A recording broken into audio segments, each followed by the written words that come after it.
GHMC council సమావేశాల్లో గందరగోళం నెలకొంది. ఓవైపు బీజేపీ ఎంఐఎం నేతల మధ్య వాగ్వాదం, మరోవైపు బీఆర్ఎస్ కార్పొరేటర్ల నిరసనలతో సమావేశం వాడివేడిగా సాగింది. వందే మాత్రం పాడితేనే దేశంలో ఉండాలని బీజేపీ కార్పొరేటర్లు వ్యాఖ్యలు చేయడంతో బీజేపీకి వ్యతిరేకంగా ఎంఐఎం కార్పొరేటర్లు ఆందోళనకు దిగారు. టేబుల్స్ ఎక్కి నిరసన తెలిపారు. మరోవైపు బీఆర్ఎస్ కార్పొరేటర్లు పోడియంని చుట్టుముట్టారు. సీఎంకు వ్యతిరేకంగా నినాదాలు చేశారు. అటు కాంగ్రెస్ కూడా బీఆర్ఎస్ కు వ్యతిరేకంగా నినాదాలు చేసింది.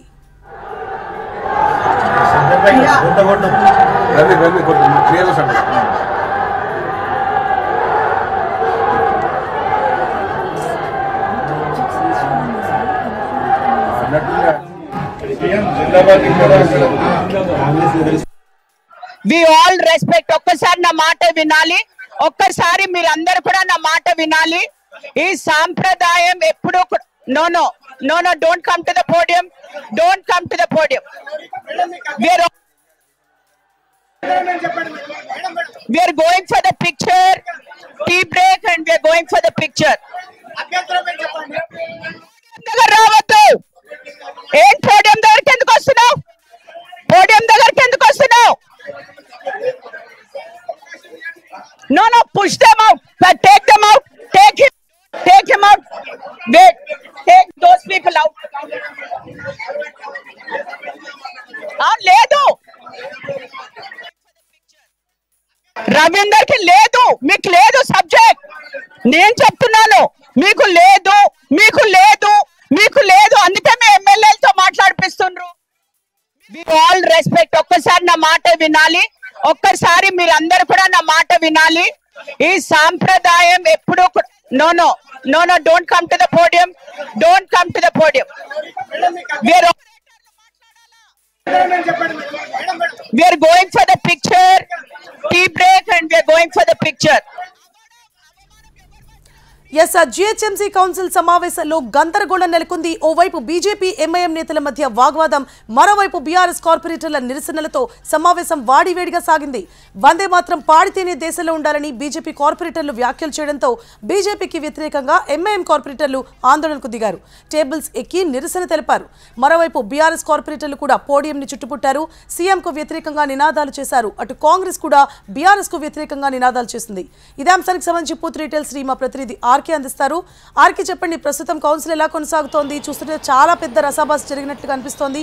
ఎలా ఉన్నాయి అప్డేట్స్?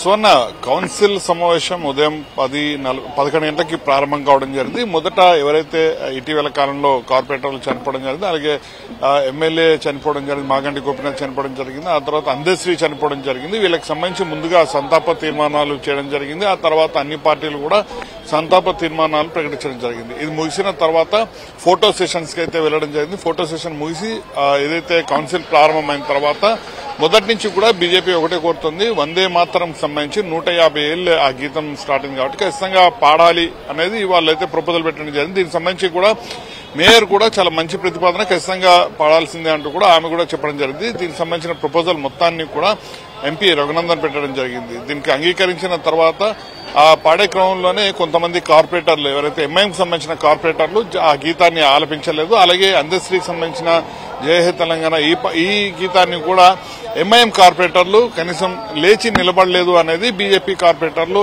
దీనిపైన ఒక కామెంట్ అయితే చేయడం జరిగింది. కామెంట్ చేసిన అనంతరం ఒక్కసారిగా కూడా కౌన్సిల్లో ఉద్రిక్త పరిస్థితులు నెలకొన్నాయి. ముఖ్యంగా ఎంఐఎంకి సంబంధించిన కార్పొరేటర్లంతా కూడా ఒక్కసారిగా కూడా వాళ్ళంతా కూడా లేచి బీజేపీకి సంబంధించిన కామెంట్లు ఏవైతే ఉన్నాయో వాటిని విత్డ్రా చేసుకోవాలంటూ కూడా వాళ్ళు పెద్ద సంఖ్యలో మొత్తం కూడా వాళ్ళంతా కూడా ఏవైతే పోడియం సంబంధించిన బెంచెస్ ఉంటాయో వాళ్ళకి సంబంధించిన వాటి మీద లేచి నిలబడడం జరిగింది. మరోవైపు ఒక్కసారిగా కూడా ఎంఐఎంకి సంబంధించిన కార్పొరేటర్లంతా కూడా తమ నిరసన వ్యక్తం చేస్తున్న సమయంలో ఇటు బీజేపీకి సంబంధించిన కార్పొరేటర్లు కూడా తమ నిరసన వ్యక్తం చేయడం జరిగింది. వాళ్ళంతా కూడా ఏవైతే టేబుల్స్ ఉంటాయో వాటిపైన నిలబడడం జరిగింది. దీనంతటి కూడా మేయర్ చాలా సీరియస్ అవడం జరిగింది. మేయర్ దీనిపైన చాలా తీవ్ర ఆగ్రహాన్ని వ్యక్తం చేస్తూ సభలోకి మార్షల్స్ అందరూ కూడా ఎంటర్ అయిన క్రమంలో వాళ్ళందరినీ కూడా బయటికి పంపించాల్సిన పరిస్థితి ఏర్పడుతుంది. తనకు అధికారం ఉంది, ఎవరైనా ఉండాలి అనుకుంటే చర్చ చేయాలనుకుంటే సభలో కొనసాగొచ్చు, లేదు అంటే నిర్మోహమాటంగా బయటికి వెళ్లిపోవచ్చు అంటూ కూడా ఆమె చాలా తీవ్ర ఘాటు వ్యాఖ్యలు చేస్తుంది. అలాగే మనం ఎవరం కూడా రౌడీలు కాదు అంటూ కూడా ఆమె ఒక ఘాటు వ్యాఖ్యలు అయితే చేయడం జరిగింది.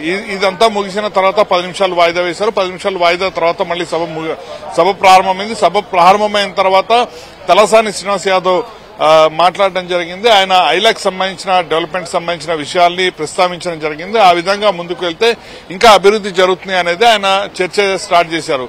దీన్ని ఒక కార్పొరేటర్ అడ్డుకోవడం జరిగింది, కాంగ్రెస్ సంబంధించిన కార్పొరేటర్ అడ్డుకోవడం జరిగింది. ప్రస్తుతం ఏవైతే 45 అంశాలని ప్రస్తావించడం జరిగిందో ఆ 45 అంశాలని మాత్రమే ప్రస్తుతం ఈ సభలో చర్చించాల్సిన అవసరం ఉంది అంటూ కూడా కార్పొరేటర్లు చెప్పడం జరిగింది. దీంతో ఒక్కసారిగా కూడా బీఆర్ఎస్ సంబంధించిన కార్పొరేటర్లు, మహిళా కార్పొరేటర్లు అంతా కూడా తమ నిరసన వ్యక్తం చేయడం జరిగింది. వాళ్ళు కూడా పోడియం దగ్గరకు వచ్చారు. పోడియం దగ్గరకు వచ్చిన ఆ సమయంలోనే మేయర్ చాలా తీవ్ర ఆగ్రహాన్ని వ్యక్తం చేశారు. ప్రతి సందర్భంలోనూ పోడియం దగ్గరకు రావడం ఇదెక్కడి సాంప్రదాయం అంటూ కూడా ఆమె తీవ్ర ఆగ్రహాన్ని వ్యక్తం చేశారు. అదే సమయంలో ఇంకొకసారి ఇక్కడికి వస్తే ఖచ్చితంగా అందరినీ ఇక్కడి నుంచి బయటికి పంపించాల్సి ఉంటుందంటూ కూడా చెప్పడం జరిగింది. మరోవైపు తలసాని శ్రీనివాస్ యాదవ్ మాట్లాడుతున్న సమయంలోనే అద్దంకి దయాకర్ కూడా అవకాశం ఇవ్వడం జరిగింది. మరోవైపు ఇంకొక కీలక వ్యాఖ్యలు కూడా మేయర్ అయితే చేయడం జరిగింది. ప్రస్తుతం అందరూ కూడా ఎవరైతే ఎక్స్ అఫీషియో సభ్యులుగా ఎమ్మెల్యేలు, ఎమ్మెల్సీలు, ఎంపీలు ఉంటారో వాళ్ళందరూ కూడా శాసనసభలో మాట్లాడే అవకాశం ఉంటుంది, లేకపోతే మండలిలో మాట్లాడే అవకాశం ఉంటుంది. కానీ ఇక్కడ కార్పొరేటర్ల కోసమే ప్రత్యేకంగా ఈ సమావేశాన్ని ప్రతి 3 నెలలకోసారి ఏర్పాటు చేసుకోవడం జరుగుతుంది. కాబట్టి ఖచ్చితంగా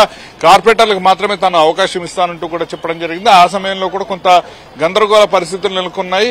ఎంఐఎంకి సంబంధించిన కార్పొరేటర్లు మాత్రం ఖచ్చితంగా ఏవైతే తాము ప్రతిపాదించిన 45 అంశాలు అందులో ఉన్నాయో ఆ 45 అంశాలను కూడా ఖచ్చితంగా ఈ రోజు చర్చించాల్సిందేనంటూ కూడా పట్టుబడడం జరిగింది. సో ఓవరాల్ గా చూసుకుంటే మాత్రం ప్రతి చిన్న విషయానికి కూడా పోడియం వద్దకు అన్ని పార్టీలకు సంబంధించిన కార్పొరేటర్లు వెళ్తున్న క్రమంలో ఈ సభ మొత్తం కూడా గందరగోళంగా కొనసాగుతుంది. అసలైన చర్చ అనేది ఇంకా ఇప్పటి వరకు కూడా పూర్తి కాలేదు. కేవలం మరొక 4 నుంచి 5 గంటల పాటు ఉన్న క్రమంలో 45 టాపిక్స్ ఏవైతే ఉన్నాయో వాటిపైన కూడా టేబుల్ టాపిక్స్ ఇవేవి కూడా చర్చకు వచ్చే అవకాశాలు అయితే కనిపించట్లేదు. కేవలం నామమాత్రం చర్చ మాత్రమే కొనసాగే అవకాశాలు అయితే కనిపిస్తున్నాయి ఉదయం నుంచి కూడా. సో ఓవరాల్ గా కౌన్సిల్ సంబంధించిన అప్డేట్ అయితే ఇది సువర్ణ. ఆర్కే, అయితే వందే మాతర గీతం పాడకుండా, అంటే పాడేటప్పుడు కనీసం నించోకుండా చేసిన ఈ చర్య ఏదైతే ఉందో దానికి బీజేపీ తీవ్రంగా వ్యతిరేకత చూపించింది.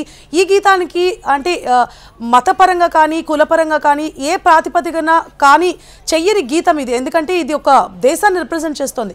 అలాంటి గీతాన్ని వాళ్ళు అంటే ఎంఐఎం సభ్యులు, కార్పొరేటర్లు ఎవరైతే ఉన్నారో వారు మర్యాద ఇవ్వకపోవడం పట్ల బీజేపీ కార్పొరేటర్లు తీవ్ర నిరసన వ్యక్తం చేశారు. మరి ఈ చర్య ఇంకా అంటే ఈ చర్య ఏదైతే ఉందో దాన్ని ఇంకా ముందుకు తీసుకెళ్లే అవకాశం ఉన్నాయా? ఎందుకంటే ఈ గీతానికి సంబంధించి వందే మాతర గీతం దేశానికి సంబంధించిన గీతం, అంటే ఒక దేశంలో నివసిస్తున్నప్పుడు ఖచ్చితంగా దాన్ని గౌరవించాల్సిన బాధ్యత ఉంటుంది. అది మతం కానీ కులం కానీ దేనికి ప్రతిపాదిక కాదు.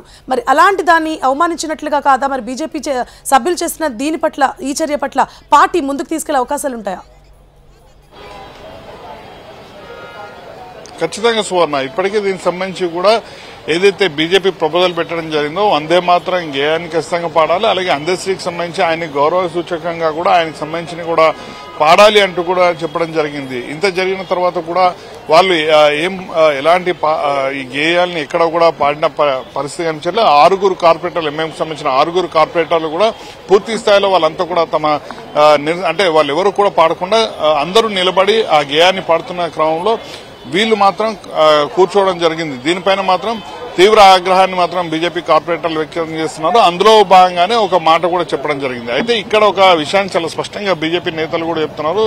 ఖచ్చితంగా తాము మాత్రం ఈ అంశాన్ని చాలా సీరియస్ గా తీసుకుంటాము. ఎవరైతే కార్పొరేటర్లు కూర్చుని, అంటే ఎంఐఎంకి సంబంధించిన కార్పొరేటర్లు కనీసం జాతీయ గీతాన్ని కూడా గౌరవించే పరిస్థితి లేదు అంటూ కూడా వాళ్ళైతే తీవ్ర ఆగ్రహాన్ని వ్యక్తం చేస్తున్న పరిస్థితి కనిపిస్తుంది. ఖచ్చితంగా వాళ్ళందరిపైన కూడా ఎవరైతే ఉన్నారో వాళ్ళపైన కేసులు కూడా ఫైల్ చేస్తామంటూ కూడా చెప్తున్నారు. ఎందుకంటే ప్రతి ఒక్కరు కూడా భారతదేశంలో నివసించే ఏ ఒక్కరైనా సరే ఖచ్చితంగా జాతీయ గీతమైనా సరే వందే మాతరం అయినా సరే ఖచ్చితంగా అవి పాడుతున్న క్రమంలో ఖచ్చితంగా నిలబడాలి అనేది ఒక నిబంధన ఉన్నప్పటికీ కూడా దాన్ని ఎవరు ఎంఐఎంకి సంబంధించిన కార్పొరేటర్లు ఎవరైతే ఉన్నారో వాళ్ళైతే దాన్ని బ్రేక్ చేశారో అనేది మాత్రం ఇప్పటికైతే వాళ్ళు బీజేపీ కార్పొరేటర్లు అలాగే ఎంపీ రఘునందన్ రావు వీళ్ళంతా కూడా సీరియస్ గా ఉన్నారు. ఖచ్చితంగా ఎవరైతే ఈ క్లిప్పింగ్స్ అన్ని కూడా ఆడియో ఏవైతే రికార్డెడ్ వీడియోస్ ఉన్నాయి కాబట్టి ఖచ్చితంగా వాళ్ళపైన చర్యలు తీసుకోవడానికి కూడా స్థానిక పోలీస్ స్టేషన్ లో కూడా ఫిర్యాదు చేసే అవకాశాలు ఉన్నట్టయితే మనకైతే సమాచారం అందుతుంది. మనం బీజేపీకి సంబంధించిన కార్పొరేటర్లతో ఆఫ్ రికార్డ్ లో మాట్లాడిన సమయంలో కూడా వాళ్ళు ఇదే అంశాన్ని చాలా స్పష్టంగా అయితే చెప్తున్నారు. మరోవైపు ఇటు బీఆర్ఎస్ కి సంబంధించిన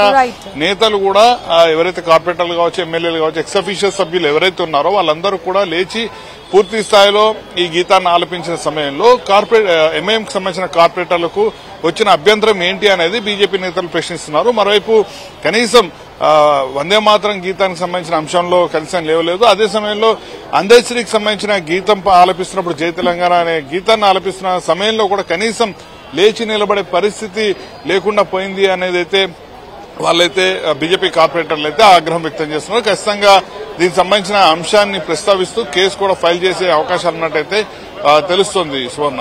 right, thank you for the update జార్కి.